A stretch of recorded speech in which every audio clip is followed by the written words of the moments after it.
things he wants to say, and we're not going to eat until we get done with this part. So I'm going to try to make this as short as I can, but I can help it a little bit by reading part of an article from my local newspaper in Newport Beach.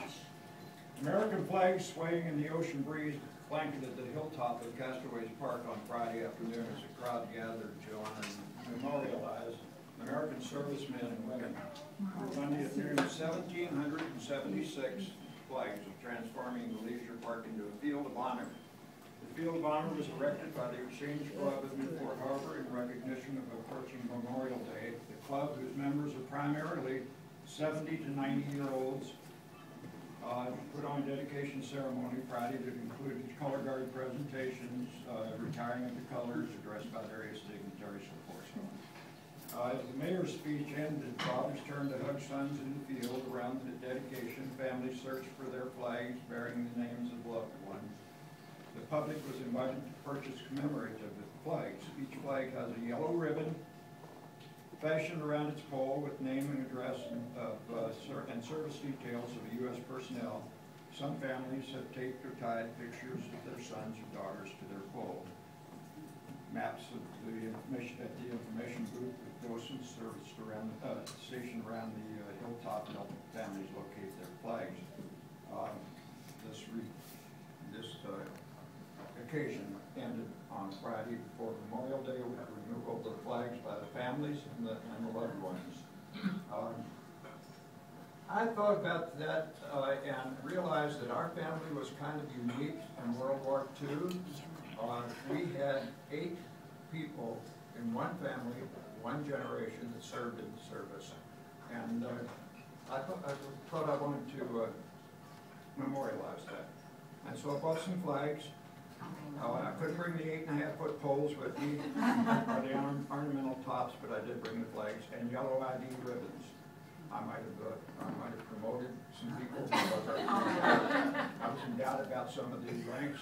So, there was the alternative. I didn't like that. So if it's the wrong one, let me know.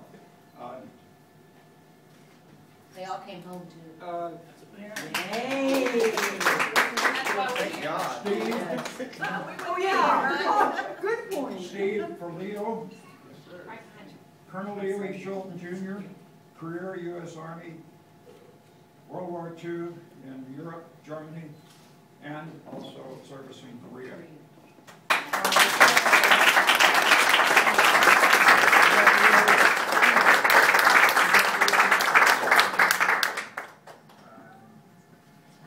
I don't think John or Scott showed up, so somebody can volunteer to get this to them, or Sally for that matter.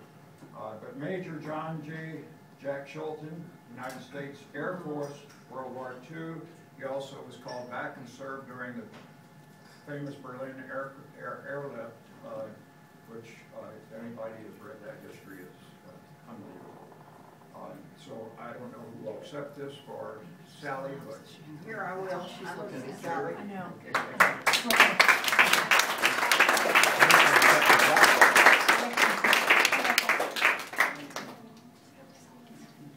Captain Robert H. Schulten, Bob.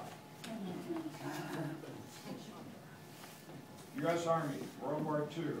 Served in Brazil and Ascension Island, where the necessary stopover and refueling and resupplying parts for the African and Italian campaigns. Tracy, will you accept this for Bob? I'd love to, thank you.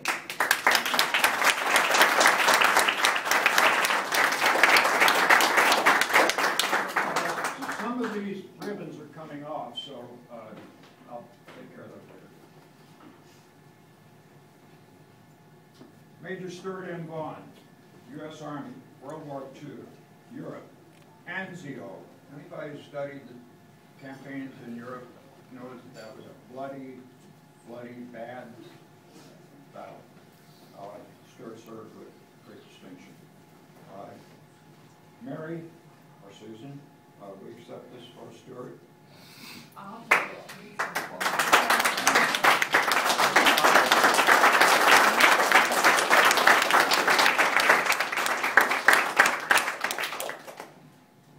This goes to Stuart. shirts. Thank you, Barbara.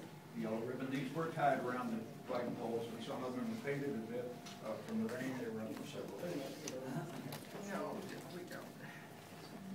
So these flew at the, They flew for 9 days. Okay. And we're finished with Memorial Day.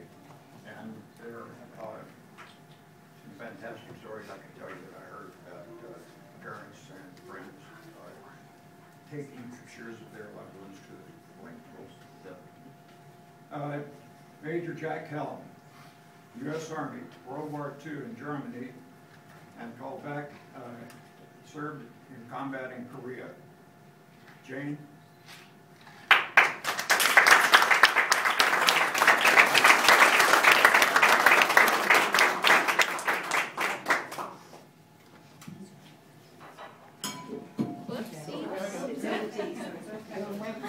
No foul. Thank goodness. It wasn't empty either.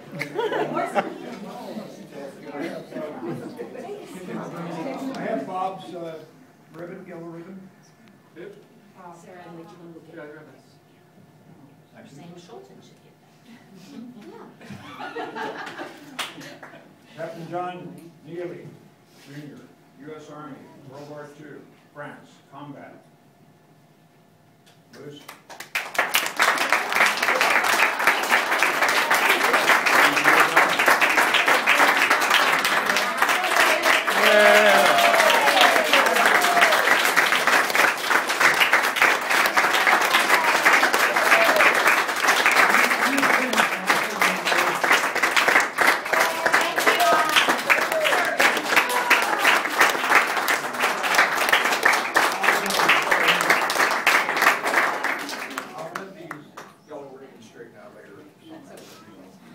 Lieutenant Mary Helen Schulten. Hey!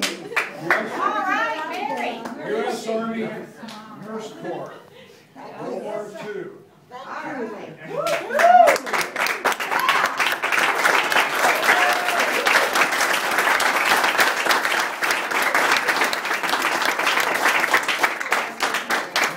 Mary had to resign her commission because at that time nurses were not allowed to be married.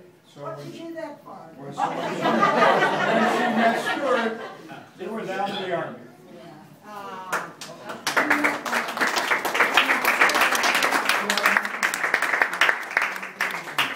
This last summer, I spent the whole summer with the vets in Chicago, and it was one of the most wonderful moving experiences of my life. I was the only woman, and they treated me so well, and I just brought back so many great memories. I want to tell you also that I was interviewed on the radio because they sought me out for having 8 people of one generation, of one family, and that just hadn't been done in that group of 1776. That's wonderful. The 8th one Thank you. was me.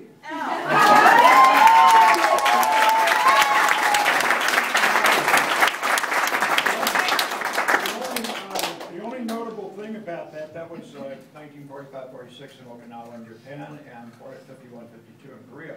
But the only notable thing about that is that all of these brothers and brothers-in-law were Army officers. And when I went in, I was a seaman in the Navy. And when I went back to the Korea thing, I was a lieutenant in the Navy. So at least I got to be an officer, but I never got in the Army.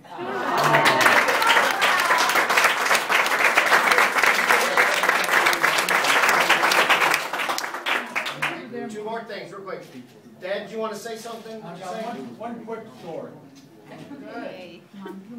Don't make it quick. We all get bored of war stories, but I'll tell you. When the United States first got in the war, we were greatly outnumbered by the Germans. They'd been in it, they were tough. So I was in real trouble in the war, and I met this German girl. She was a lady. She saved my life. She let me hide from the Germans in her basement for 6 months. This was in Cleveland.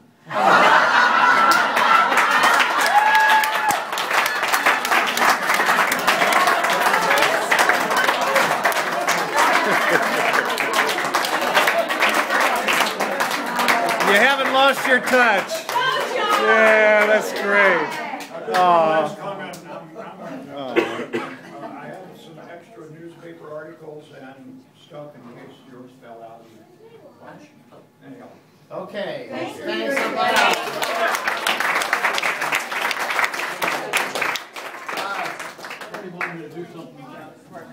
Last but not least, the most important thing we do tonight is we hold hands and we pray.